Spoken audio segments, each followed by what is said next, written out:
I'm honored today, September 4th, 2024, to have on Professor David Hughes. And he's going to self-introduce. Very interesting man. He's got a few books out, and we'll go into those a little bit. He's got a symposium coming out on Omni-War, which has a foreboding title, and maybe he'll discuss that as well. David. Yeah, thanks very much, Randy. So until 4 days ago, I was in full-time continuous academic employment, but those years are now behind me. I've left academia essentially because I don't think that an academic career is compatible with asking critical questions about deep structural events and fundamentally challenging the power structures that control our society. So I have recently authored 2 books. The first came out in April with Paul Grove Macmillan, COVID-19, Psychological Operations and the War for Technocracy. And the second came out in June with Skyhorse, Wall Street, the Nazis and the Crimes of the Deep State. The COVID book was volume 1 of 2. I'm in the process of trying to write volume 2 at the moment. And I have a few months ago started a Substack, dhughes.substack.com, where you can find all of my outputs since 2020. Fabulous. I was going to try to put them up, but I'll put them up later in the hour. Yeah. So you left academia. Academia, did it leave you? Sometimes it's kind of a mutual agreement. I had Nathan Cockness on not too long ago, about 2 or 3 months ago. I don't know if you're familiar with his case. No, I don't know. He was not quite professor, he's younger guy, but at I think it was one of the Oxfords, I think it's Cambridge, and they didn't like things he was saying outside of his job role, and so even though I suppose universities present themselves as a place of free inquiry, there are limits. Did that happen with or towards you at all? I mean, you don't have to delve into it if you don't care to. No, Ursula Eddington has written some interesting material about how this works in academia. And some of the mechanisms are quite subtle, actually, and quite insidious. But one of the ways in which it starts is through a form of intellectual ostracization. So before 2020, I was, for example, being routinely accepted onto the major conferences on the international circuit, no problem. Since 2020, every single application of mine to attend these conferences was rejected. Why? Because of the nature of the subject matter that I was proposing to address. For example, challenging some of the narratives that we were being fed. So in a sense, you can kind of gauge the temperature, so to speak. And it's very, very interesting. But also back in 2020, I published an article about 9/11 in a mainstream peer-reviewed journal, which attracted the hostility of dozens of academics over Twitter. Very unprofessional behavior. They were all, actually quite abusive towards me over Twitter. The point is, I was just asking in that article, why is it that academia doesn't look at the evidence regarding the events of 9/11? Simple question. Lots of evidence there, hard empirical evidence, really important that we understand exactly what took place on that day. And essentially, academia refuses to look at it. What's interesting is that tens of thousands of people have read that article now. It's been behind a paywall for all this time, so I'm assuming it's mostly academics and university libraries that are responsible for this readership. But virtually no engagement at all from the academic community over 4.5 years. So what this tells me is that there are certain taboo topics which academia will not touch, and that the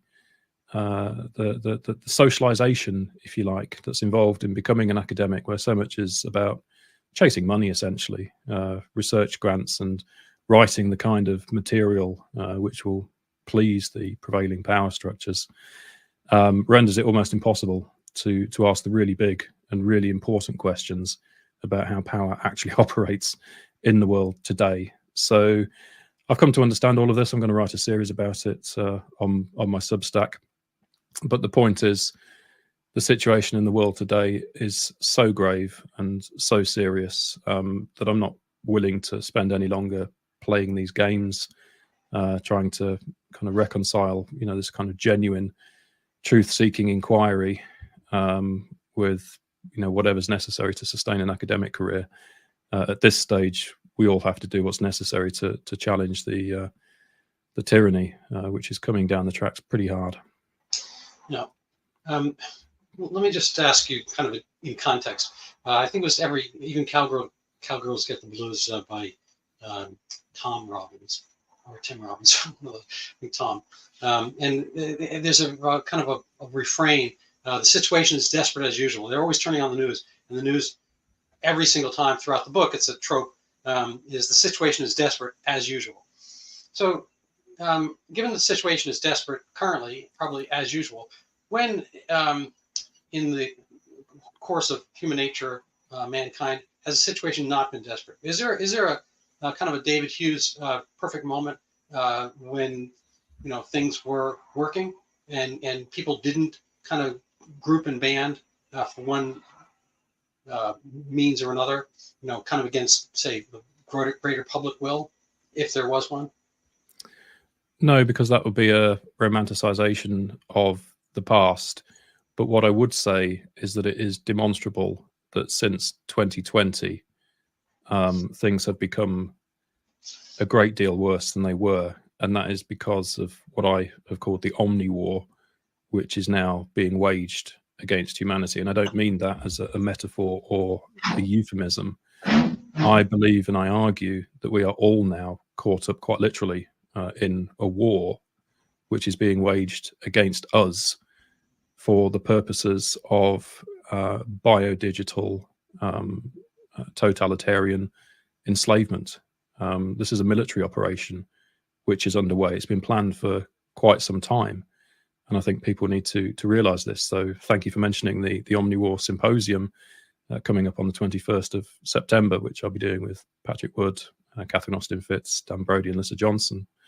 And we're going to explain in some detail what we think is really going on here. And the so-called pandemic was not really a healthcare crisis. It was a psychological warfare operation that was initiating this longer war for technocracy, as I argue in the book. Well, I'd like to kind of hear you dilate on that a little bit, but just a question comes to mind. So this is like the Turing machine, kind of the it's not an automobile when you go on vacation, but Alan Turing. The question is whether you could see whether there's a human influence behind a kind of a response to given questions. And I think of that.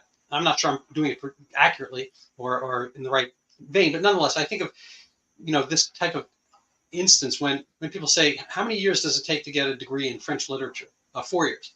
How about if you want to become, I don't know, an author? 4 years. What about if you want to do engineering? 4 years. What if you want to do medical school? You need 4 years. The answer is always 4 years. It's almost like that's programmed.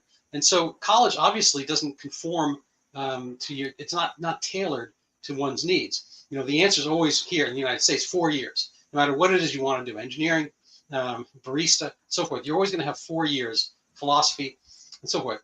Similarly, the answer to a lot of the great questions of our time, global warming, what do we have to do? Pay more taxes. What do we need to do? More government control. It seems that the same way the 4 years is always the answer from universities, the answer from a lot of the I guess ideas that get pulled up, flags that get put up the flagpole, to which we're supposed to salute. The answer is always, less of you, more of us, more government control. I'm wondering whether you find that thematically as part of the war, and when you say it's literally a war, who are the soldiers and who are the combatants, and where are the the casualties? Right. So we are all combatants, knowingly or not, in this war. It's being waged against us by a numerically minuscule transnational ruling class that nevertheless owns the means of production. So, for example, controls the money supply, the media, the military weapons, and so on, and is now using everything, all means at its disposal, in a bid to destroy liberal democracy and move the entire world onto a novel form of totalitarianism, which Patrick Wood has called technocracy. So this involves digital and biodigital means of essentially monitoring everyone and everything. So one example would be smart cities, in which everything, all devices communicate with one another. Another example would be central bank digital currencies, in which your money isn't really your own anymore. The central bank can intervene directly to impose conditions on how you spend the money or whether you can spend the money at all. And more terrifyingly, as I and two co-authors, Dan Brody and Lisa Johnson, have looked at in our 4-part series on transhumanism, the Internet of Bodies and the Internet of Bio-Nano Things promises to connect human bodies to an external control network. So this is quite terrifying material, because what it promises is the ability for a tiny ruling class, through what I call the transnational deep state, to actually achieve total social control over the rest of humanity, if this system can be fashioned. And I believe that that's what they're trying to do now. So that's the war. The aim of the war is technocracy. Now the war looks nothing like any war that we have seen in the past. It is effectively a world war because it's being waged against humanity. I refer to it as World War III, but World War III looks nothing like World War II, just as World War II looked nothing like World War I. So, as I'll explain in the Omni-War symposium, the aims, the methods, the strategies, the tactics, the weapons are all different. And the Omni-War is waged across every domain of human life, but clandestinely as far as possible, so that the public doesn't recognize it as such. So we might think, for example, about cognitive warfare, psychological warfare, weaponization of the food and water supplies, environmental degradation, punishing rates of inflation, and the list goes on and on and on. Now, all of this, I believe, is being done to demoralize and debilitate and disorientate and confuse the population, so that it doesn't realize what's happening and is unable to resist what is happening. But this is fundamentally a totalitarian power play. So the ex-UN ambassador, the late Jean Kirkpatrick, dilated on the difference between totalitarian and authoritarian. Perhaps for our audience, you could tell us what you mean by totalitarian, and secondly, I guess, who are the kind of international deep state actors? The term, I think, I'm not sure where deep state originated, but I thought it was, kind of a United States term for the agencies and institutions who like to get paid independent of who's, quote unquote, running the show. Eric Weinstein recently talked about the two concepts of democracy. One is, the will of the people, say in kind of, the Greek concept of, people voting on something. Obviously, you have to be citizens and so forth. And the other one is, democracy, I think, espoused by the left, which inimically, used to be of the right, which is, the continuation of the institutions, independent of how the people happen to vote. So you have kind of like the continuation of the trappings of the, some original democratic impetus, but it's no longer fully democratic.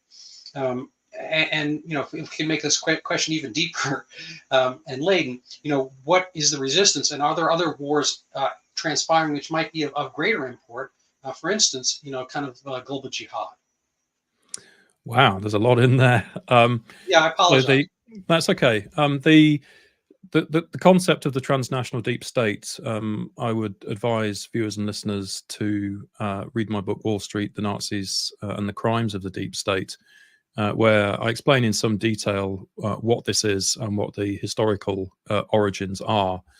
Essentially, we are dealing with a power structure which seeks, as far as possible, to remain invisible, but which is fundamentally, there it is, thank you very much, is fundamentally the most powerful entity in world affairs today. So we live with the illusion that we live in a democracy in any meaningful sense.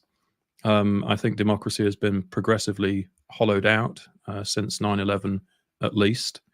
And what you find with deep state power structures is that they generally allow politics to go along as normal when it suits, but every now and again it reveals its hand through what Peter Dale Scott calls deep structural events. So we might be looking at the JFK assassination, for example, or 9/11, or the COVID lockdowns, where all of a sudden something quite extraordinary and out of the ordinary occurs.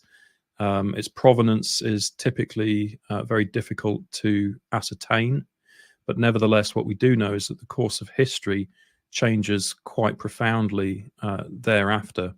So in terms of the kinds of actors and institutions that are involved in this, I think quite a helpful diagram comes from Ian Davis, a British author. And if you use your search engine of choice to search for Ian Davis and global public-private partnership, he produced a very useful diagram showing the way in which power is distributed globally in the 21st century. And what you find is that nation states are actually quite low down on the pyramid. They are mere implementers of policies which are formulated much higher up. So we might be thinking about think tanks like the Club of Rome, for example, or Council for Foreign Relations. Obviously, there are international organizations like the UN and the WHO factor into this. Central banks are very, very important, of course, with the Bank of International Settlements at the top.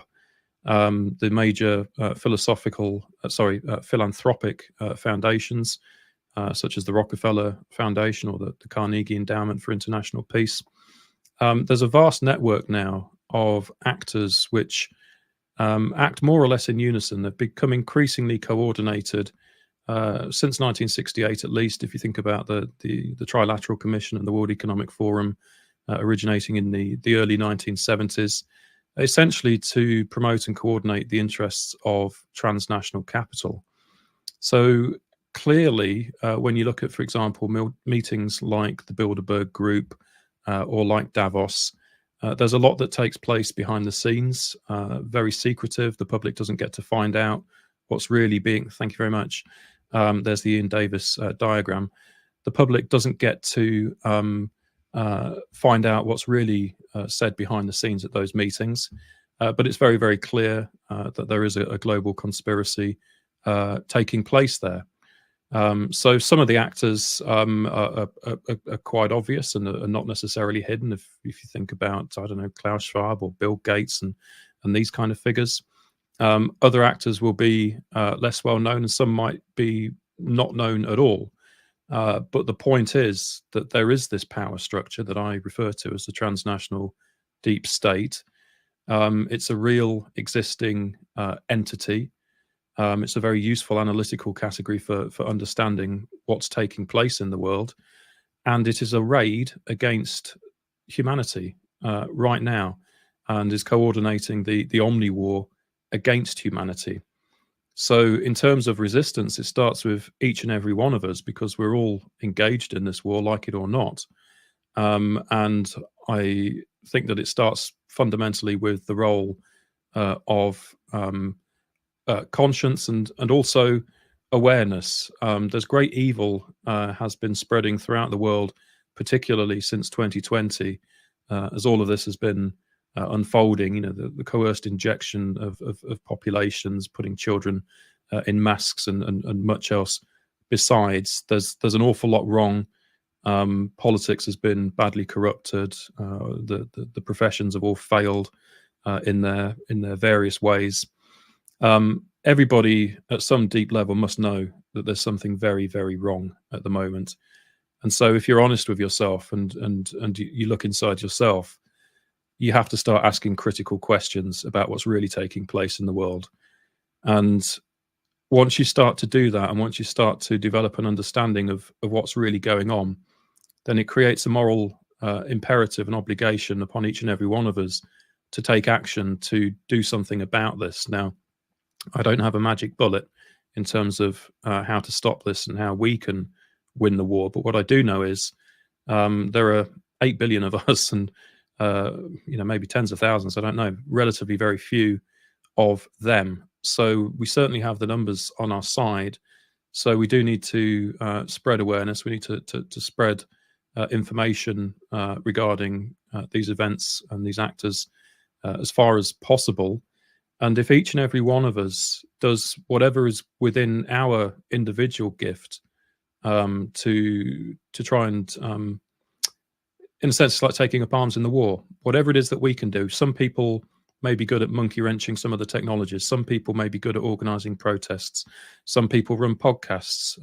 I write books and articles and so on. Whatever it is, we can all do something. And collectively, I think we can put down this global technocratic coup. Yeah. I was trying to think what I do. You're doing it right now, running a podcast. This conversation. I have the sense that you and I are not kind of politically on the same side historically, but I think we both see some of the same things playing out. I might call that kind of RFK Jr. syndrome. Is it that I'm coming around to? I mean, my intuition is that that you're kind of a man of the left. I'm, say, more conservative, man of the right. But let's call it RFK syndrome, where you notice something that's going on and you have to kind of shed some of your. Well, I don't know. You tell me. First of all, whether my inference is correct. Second of all, can people come together on this topic? And then, lastly, who are the vehicles aside from the podcast and whatnot? Who do you think is the main? If we had to make the same chart of, we'll call it the resistance, how does that happen? Is there a chart? Is it much more amorphous and kind of like not herding, but herding cats? Is there something organization, or is it just kind of by natural inclination? People want liberty, or do they? Anyway, that's kind of my multi-phase questions. Yeah, good questions. So yeah, you're correct that historically I have seen myself as a man of the left. However, I think since 2020, these traditional left-right distinctions have ceased to be particularly helpful. So I found in 2020 that I lost a lot of respect for left-wing commentators whom I'd previously admired. And I found that a lot of the people talking most sense, to my great surprise, were actually right-wing commentators. And then, as I've written a Substack article about called Resistance and Faith, many of those figures also turned out to be Christian. Very, very interesting observation to me. So I think that because democracy is breaking down and is under attack, and because party politics is becoming increasingly theatrical, increasingly a distraction, it's not actually that helpful anymore to talk about left versus right. The real battle here is kind of up versus down. It's a revolution from above, which the powers that be are trying to institute. They call it the Great Reset.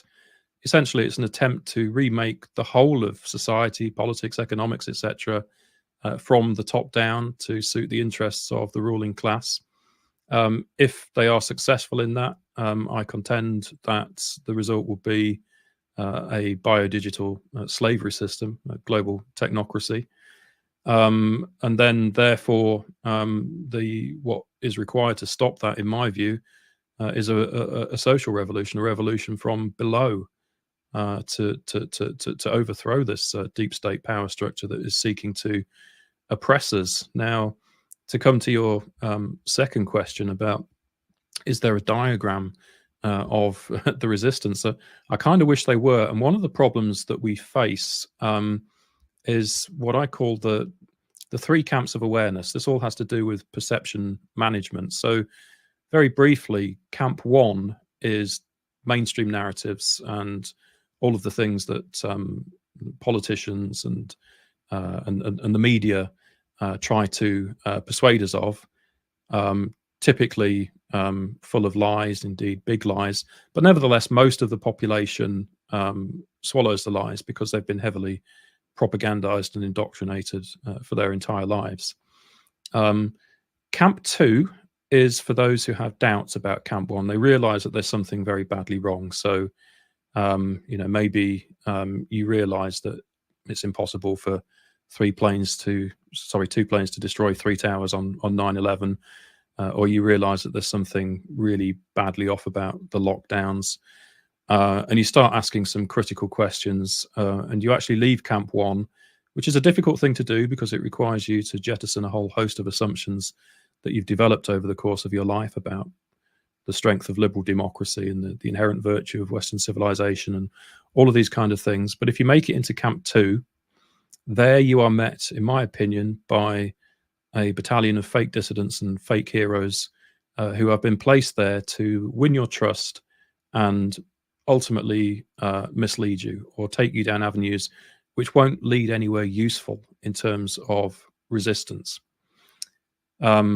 These actors are typically identifiable by the fact that they've not been banned from, say, YouTube and Facebook. They have very large followings, and there are certain topics that they will refuse to address.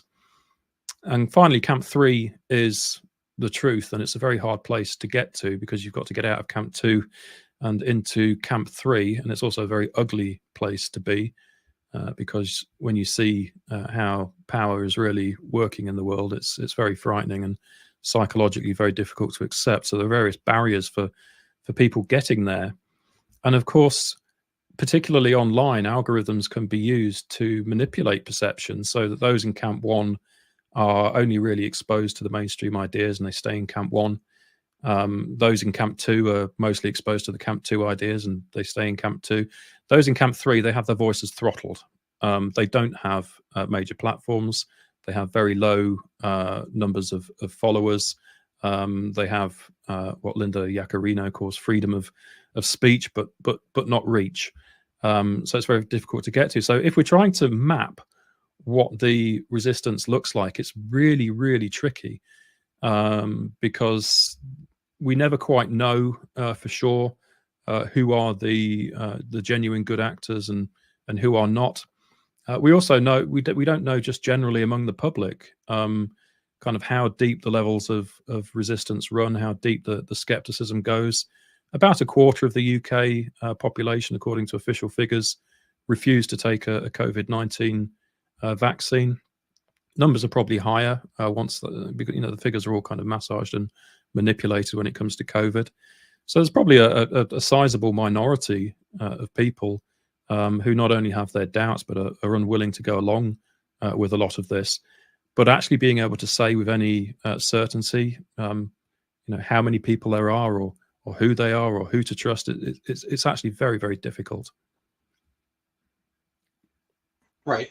Well, at one level, though, the way the word gets out, I mean, I preferred when Elon was running this show on X himself over Linda Yaccarino.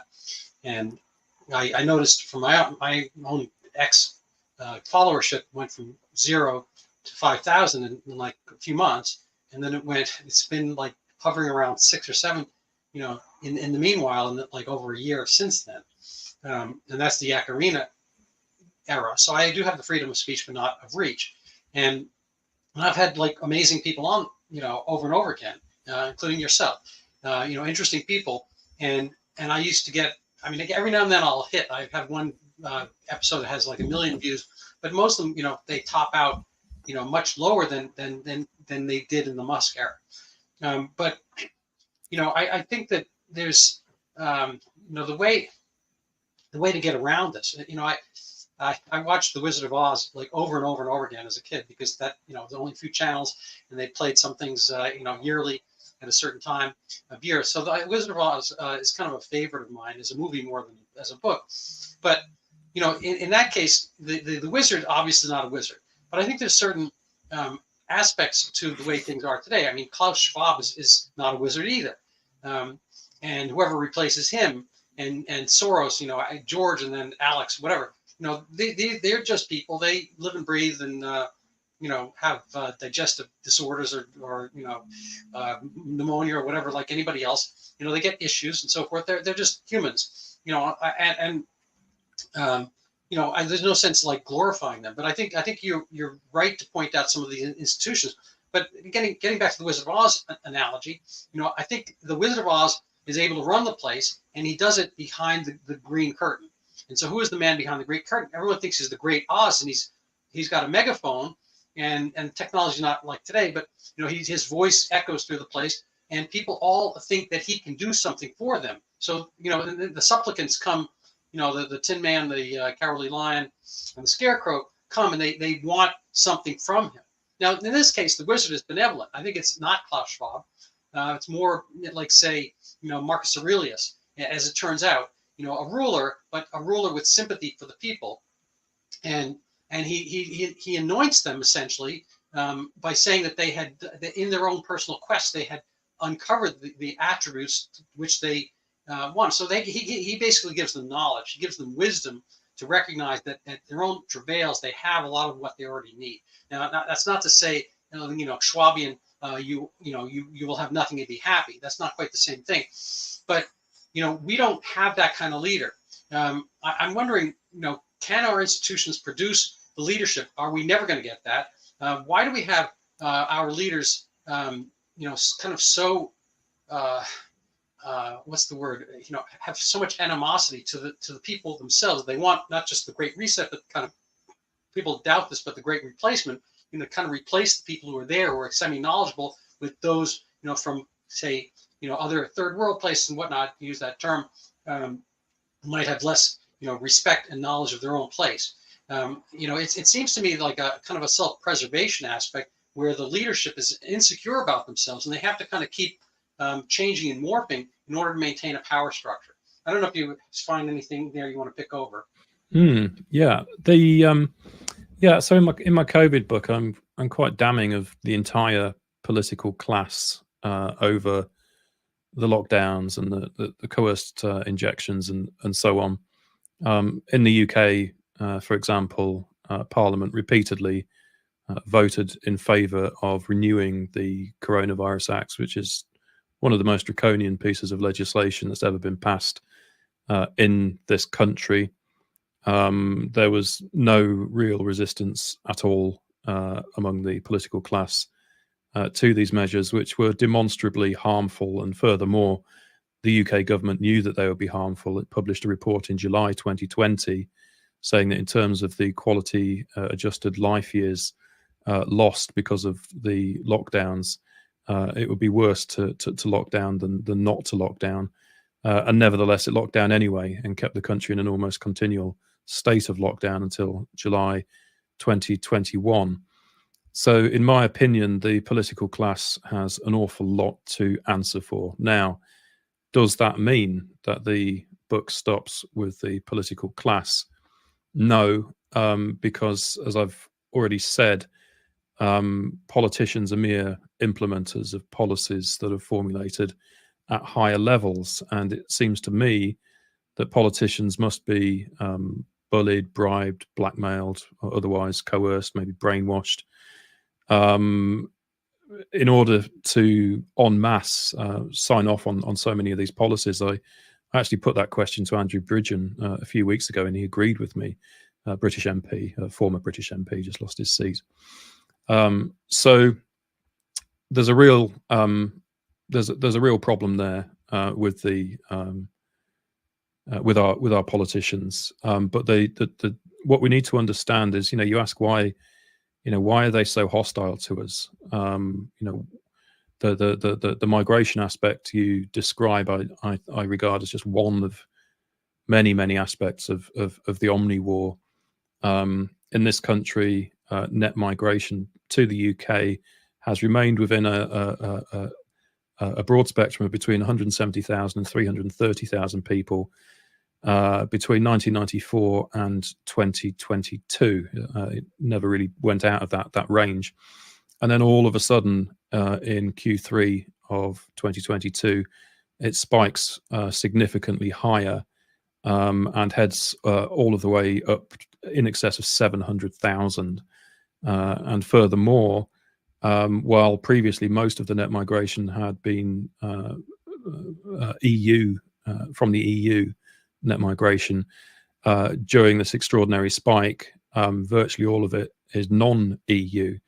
So all of a sudden, there's been this huge kind of shift in terms of migration into immigration into the UK, where very large numbers of non-EU citizens are now residents here in the UK, and similar things are going on all around the world, of course.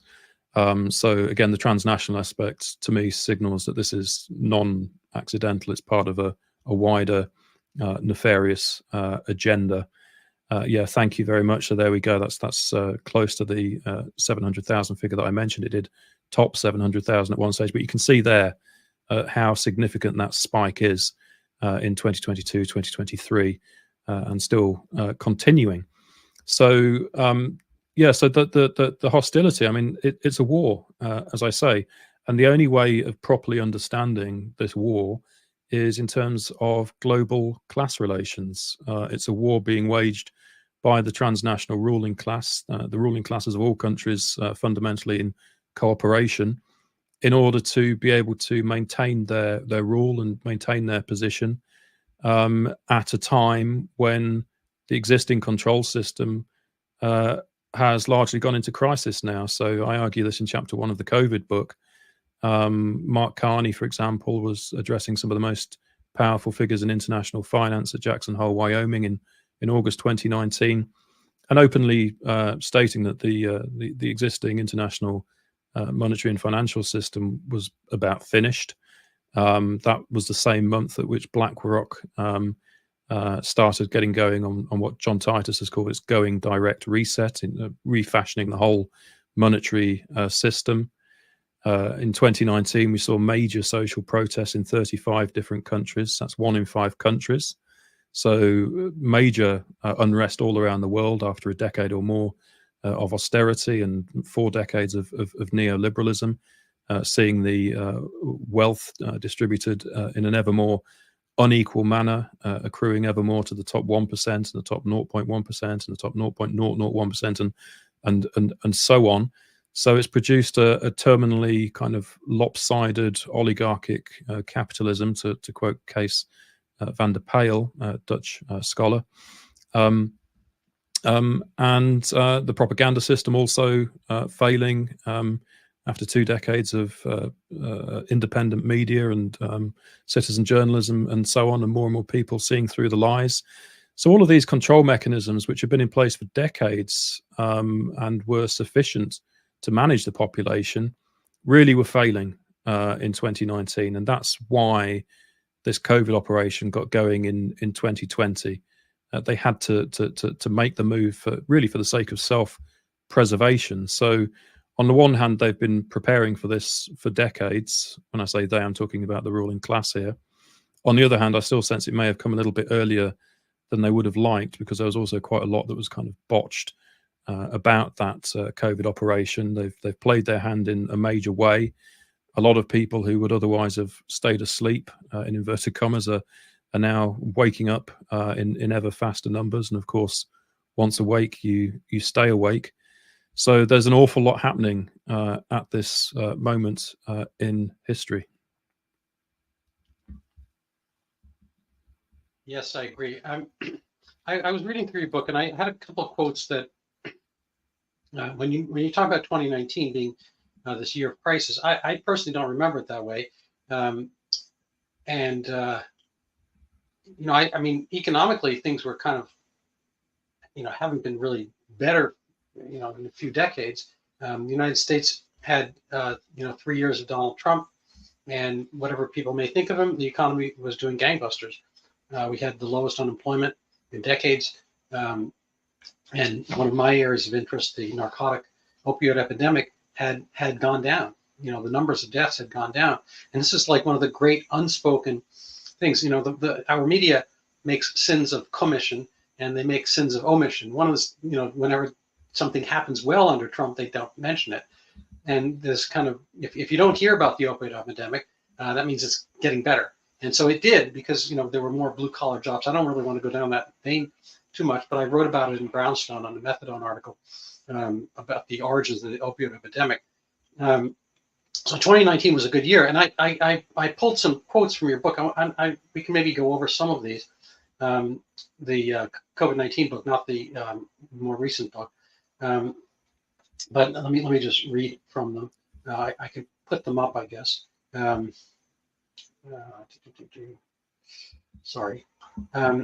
So the COVID-19 operation, proximate triggers by 19. Okay, for the one I'm going to get to first is, I guess, the acute crisis of capitalism in 2019. I was puzzled over that a little bit, so maybe you can talk on that. But while you're doing so, maybe this can be incorporated.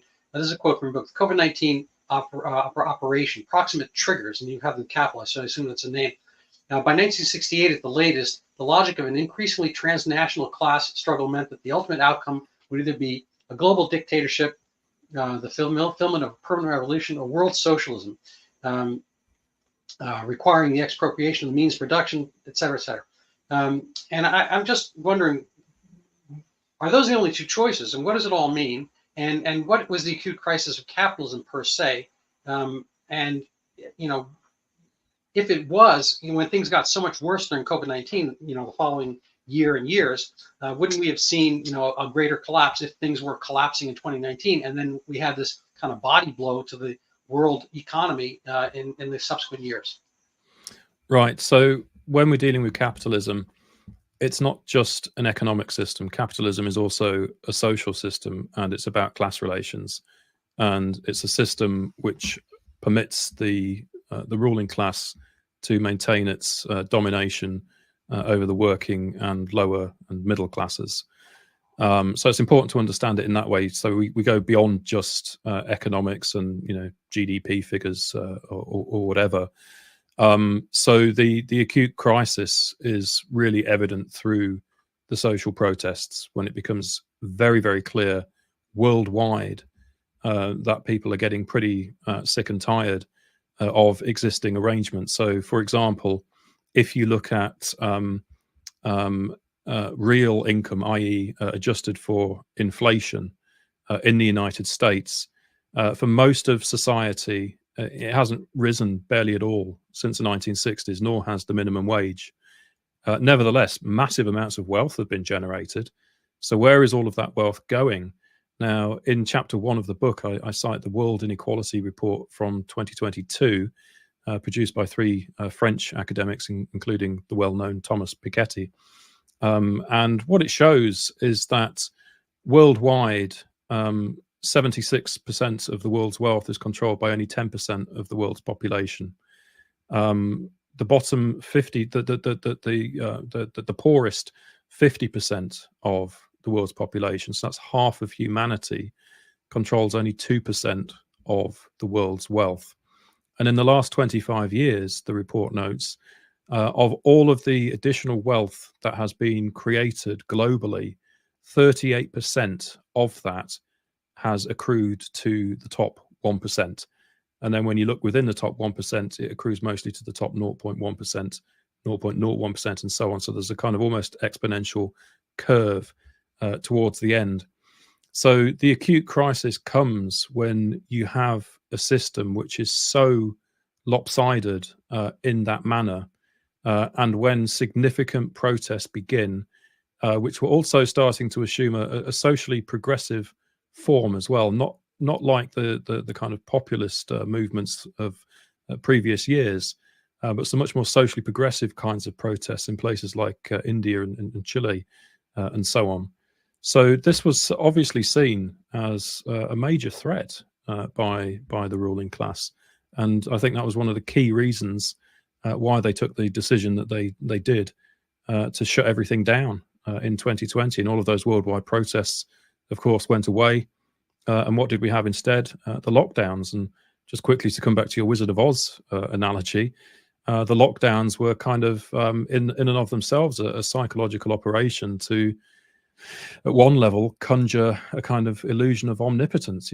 Wow, look at the powerful forces that we're dealing with here. They can just shut down the entire world just like that, and place half of humanity under house arrest and so on. But as you quite rightly say, it is like the wizard behind the curtain here.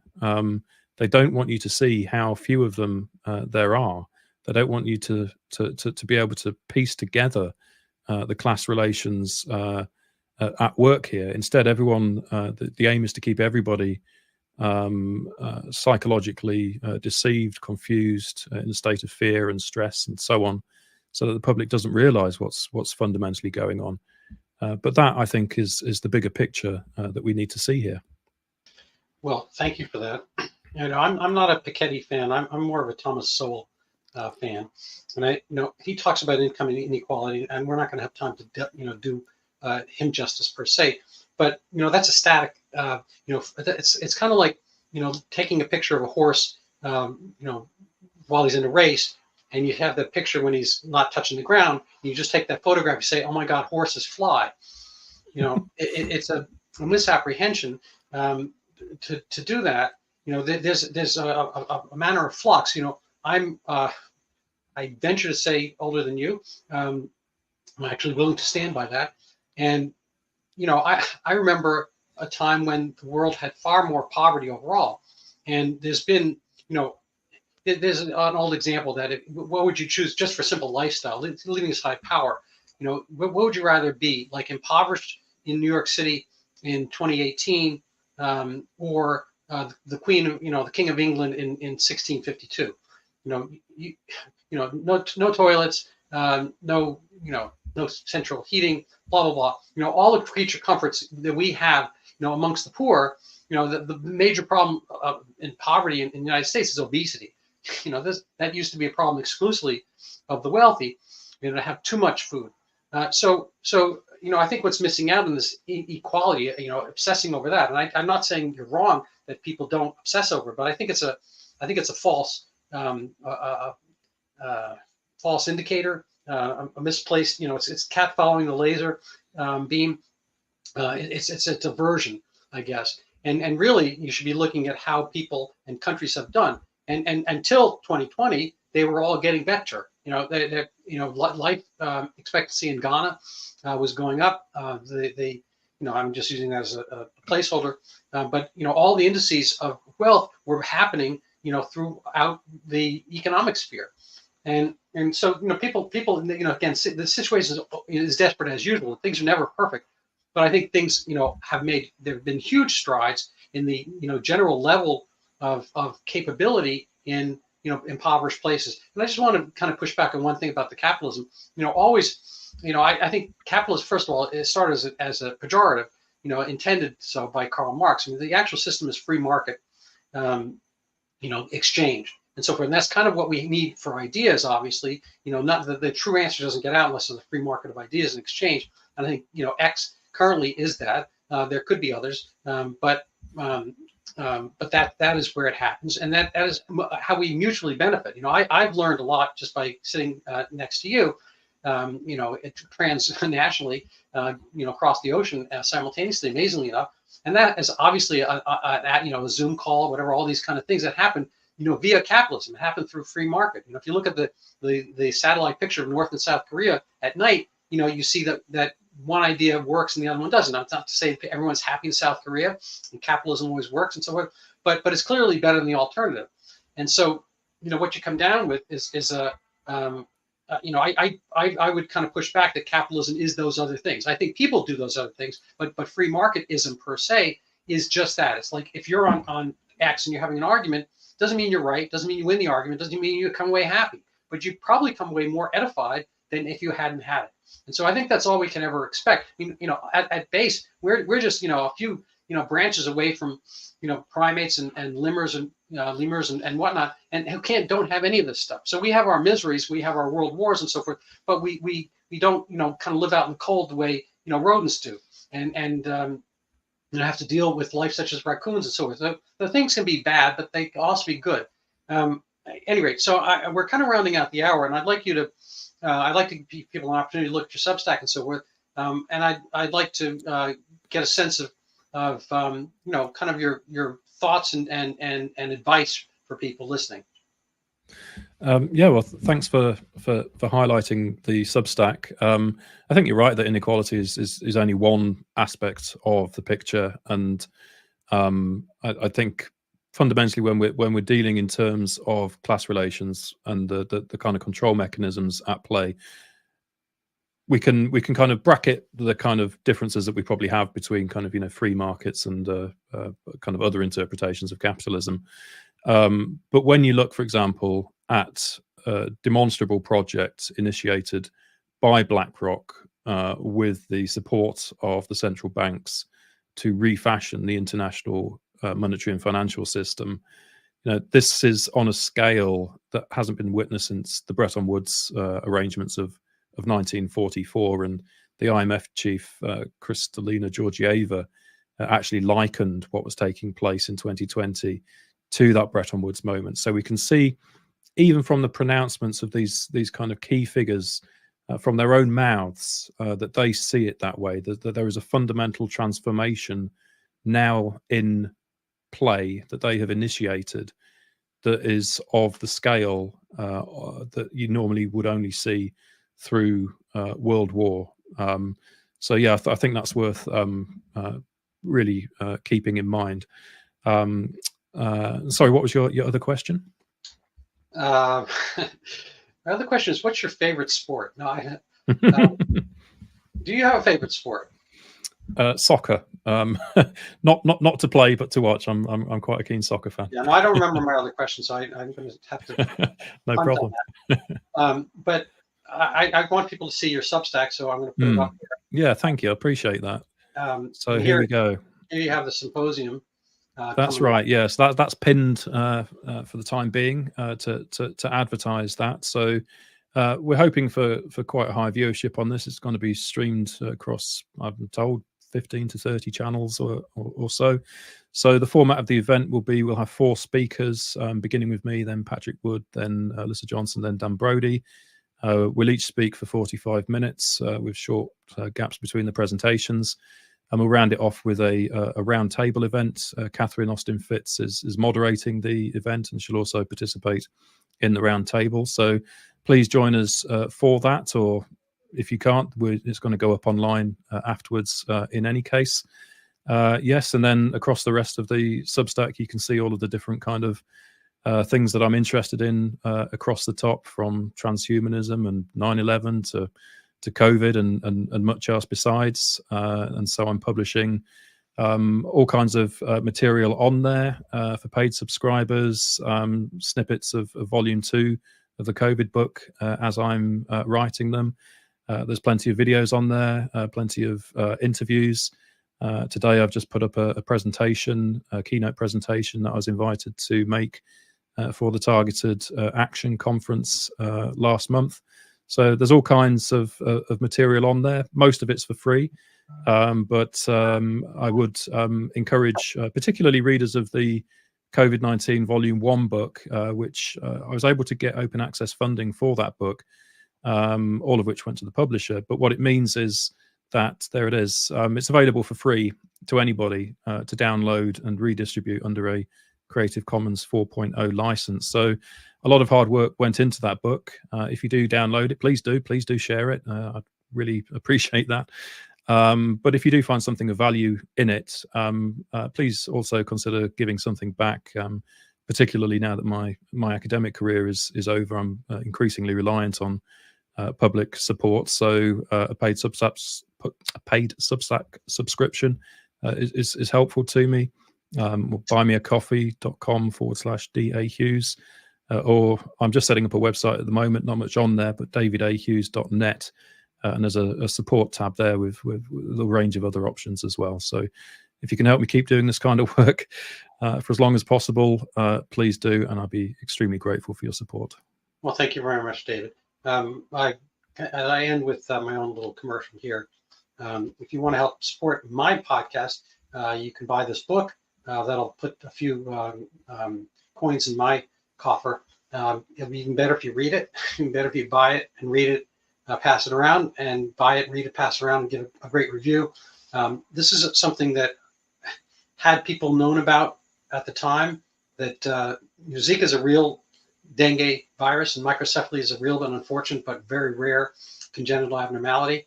And in 2015/16, Brazil, this became a pandemic, as it were. But it was a pandemic of mistakes. It was really a panic and a misinterpretation, bad science, and it didn't go through peer-reviewed journals. A little bit of ego involved, and it got taken up by other forces. My term of art is conspiracy of interest. So I'm not a conspiracist. I'm not a conspiracy theory. I don't think people ahead of time. Oh, well, actually, I take that back. I'm sorry to bore you, but there was a slight conspiracy regarding Zika microcephaly. So there was a group of scientists in northeast Brazil, which is poorer, hotter, darker skin, so forth, than southern Brazil. So it's kind of upside down from the United States, and maybe similar to the UK. The north is poorer, and they formed a group called CHIK-V, the mission, and it's named after chikungunya virus, and they just abbreviate it because it's chikungunya, and they call it CHIK-V. I like Chick-fil-A, but CHIK-V, the mission. The mission was named after the 1986 movie with Robert De Niro and Jeremy Irons, where the good guys are basically the Jesuits who were backing up the Guarani Indians in, I think, Paraguay or something like that, in colonial era before it was Paraguay, and the bad people, obviously, the European colonials and so forth, and they formed this group to bring a virus to northeast Brazil. So they wanted chikungunya, which had never been there, to show up so they could get money and attention to northeast Brazil and have, a kerfuffle or whatever, and then people would focus on the area and start pouring money and research, all that kind of stuff.